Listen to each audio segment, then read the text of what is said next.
Hi everyone, this is Mindy for Fawn, and in today's video, I'm going to be doing some hot foiling with the Stitched Trails die and using the Just Plain Awesome stamp set to create my card. I'm going to start out by stamping my images, so I picked out a bunch of the images off of the Just Plain Awesome stamp set and also added in some clouds that I will be using in my background.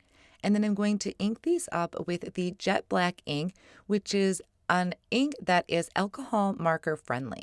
So I'm stamping that on Hammermill cardstock, and I'm going to color in my images with my Olo markers, which is an alcohol marker, and I am going to use them the same way I would with my Copics. So for my mice, I have 3 colors, and I'm showing the caps at the top. I have a dark, medium, and light shade. Now, all of my shadow areas are going to go on the back side of the mice or mouse, and then I'm going to just blend it out with the other colors. So the lightest side, for instance, whatever direction they are facing is going to be where I put my lightest color. Now, this little guy that's flying the airplane, that one I think can go either or. There's no right and wrong where you put your shadow. It just depends, in my opinion, on where he is positioned on your card. Then for the next little guy that's sitting on top of that letter, I'm putting the darkest color towards the back, and then I'll bring in the lighter shades to blend that out. And I even put like a line of dark color on the arms just to kind of help give that a little bit of contrast. I'll do the same thing for this one at the top, which I think this one is my favorite. He just looks mischievous, getting ready to throw that airplane. But for me, I put the darkest shade on the left-hand side, the back side of the mouse, and then blend it out with the other colors. Then for the ears and the belly of that one mouse, I brought in some really light reds. It's almost like a salmon color, and I had a darker one picked out to do an outline. I ended up going back over the ears with that darker shade just to make it stand out a little bit more. And then I have my scarves. So I kept these in the teal color. And for these, I started with the lightest color and just added a line to give it a shadow look. When it comes to some of those smaller areas, for me, it's easier to just start with a light color and then add a line for the shadow. And then for all of the airplanes, I brought in this light teal color. It's super, super light. You can see it in person, but not so much on camera. And I'm just kind of outlining some of the areas of the airplanes to give it some color. And the same thing for the clouds. I really just went around and outlined it. I had forgotten to stamp the hearts. I wanted to have a few hearts in my scene, so I just put these on a small block and I'm stamping that in the Jet Black ink. I have 3 groupings here, and then I'm going to color them in with some bright pink. So I have a light shade, which is what I started with first, and then I brought in a darker shade to add just a little bit of that contrast once again and shadow. I knew I wanted to have a lot of clouds in my background, so I did stamp some more out here on this sheet. And what I'll do is just take the coordinating dies, line them all up with the images, holding them down with a low tack tape, and then run those through my die cut machine. And then I can move on to working on my background. So I have another piece of white cardstock. This is cut to 4 1/4 by 5 1/2.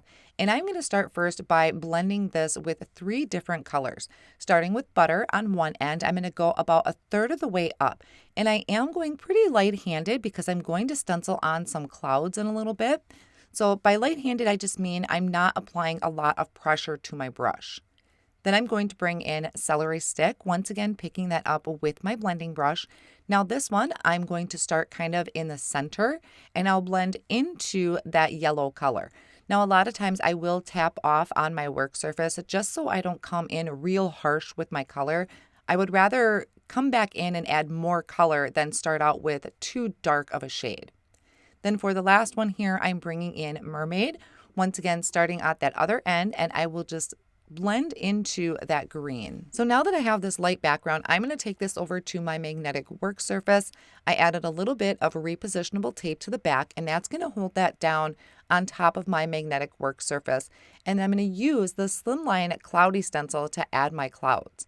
So I started off on the right-hand side of the stencil, and I'm going to blend on towards the top there, Mermaid Ink. Then I'm going to just take my stencil, shift it down and over a little bit, so I'm kind of working more in the middle of the stencil. Once again, bringing in that Mermaid ink, but going just a little bit lighter handed with it. And then shift that stencil down again and over and come in again even more light handed with that mermaid. Now I shifted it and I actually flipped the stencil so I can get more use out of the stencil. This time I'm coming in with Celery Ink, going light-handed again. I'm not coming in too harsh. It's really surprising how easy these clouds come out or pop up off of the background when you even don't have to apply a lot of pressure. Then I'll just kind of shift that down and over. And this last one here, I'm going to use that butter color. I'm going to take my background over to my splatter box and I'm going to just add a drop of water to my work surface and pick up some white paint and mix that together with the water. I'm going to add white splatters to the background, and sometimes when you first pick up your white paint mixture, it may come in a little too harsh. So what I like to do is kind of tap off on that paper towel I have in my splatter box and then come in with some lighter splatters. I do that quite a bit here where it kind of gets off that first initial heavy splatter, and then coming in, it comes in a little bit lighter afterwards. While my background is drying, I'm going to work on some hot foiling. So I have the Stitched Trails hot foil plate, and I'm placing some matte gold glimmer foil over the top just to get an idea about how big I want my foil sheet to be, and then trim that off with my scissors. Now, when it comes to hot foiling, I personally like to tape my foil plates down to the cardstock. So I'm trimming this down to show some of the cardstock there. That way my tape can cover, or my tape will overlap the cardstock, foil, and the plates. I even trimmed it down a little bit more so you can see where I have a white border going all the way around. And then I can bring in my Stitched Trails hot foil plate and place them over the top. So right now it is pretty side up on my cardstock, the foil is. Then I have the Stitched Trails face down, and I took a strip of the Best Ever craft tape and placed it all the way across, touching the cardstock, the foil, and the foil plates. Now, if there's some overhanging, I can just fold that over. So once my glimmer machine is warmed up, which that green light is on, I can place this kind of face down so the foil plates are touching the glimmer machine and hit the timer button.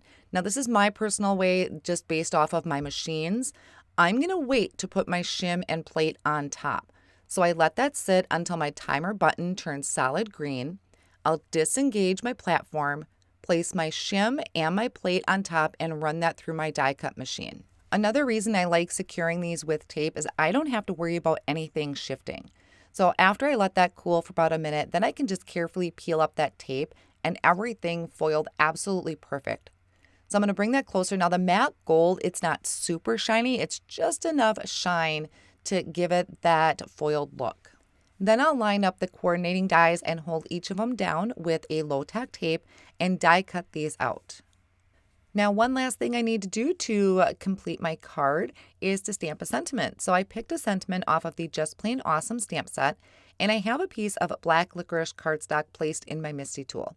I'm going to prep that with my anti-static powder tool, and then I'm going to ink up my sentiment with the Yeti ink, which is a white pigment ink.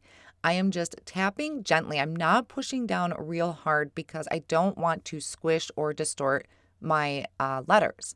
So I stamped that about 3 times. I did finally order a re-inker for my Yeti ink pad. And I'm sprinkling on my white embossing powder, tapping off any excess. And I had a couple little speckles there left over. So I'm just taking a paintbrush to kind of gently brush those away. And then I can melt this with my heat tool. What I like to do with my sentiments is trim them out with the Everyday Sentiment banner. So I'll hold that down with low tack tape once again and die cut that out. Now I'm actually recreating a card that I already did. So I have that off on the side as a guide. But in my process when I was originally creating it, I separated everything out. So the clouds are going to be in the background, which means I'm not going to add any dimension to them. So I can just take some tape runner and start building my scene with these clouds. To make this look more like a continuous scene, I like to have my clouds kind of overhanging the edges and the top. So that's what I'm doing here, just kind of scattering them around my card front and then adding a couple in the middle. And I'm going to trim off any of the excess that's overhanging the edge of the card.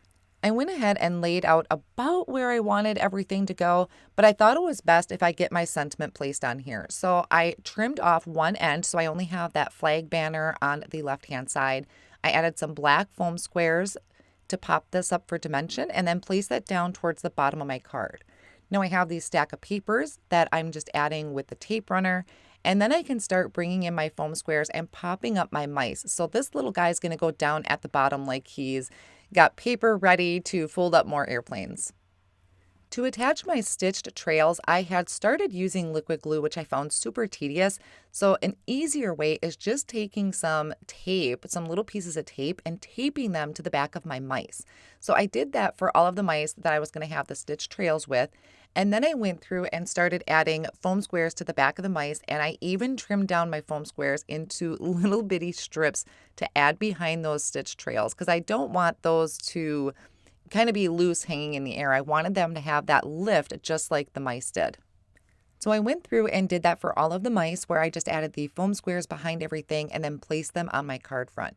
Now, a couple finishing touches that I forgot to do in the video was I added white gel highlights to the mice. You'll see that in the final picture.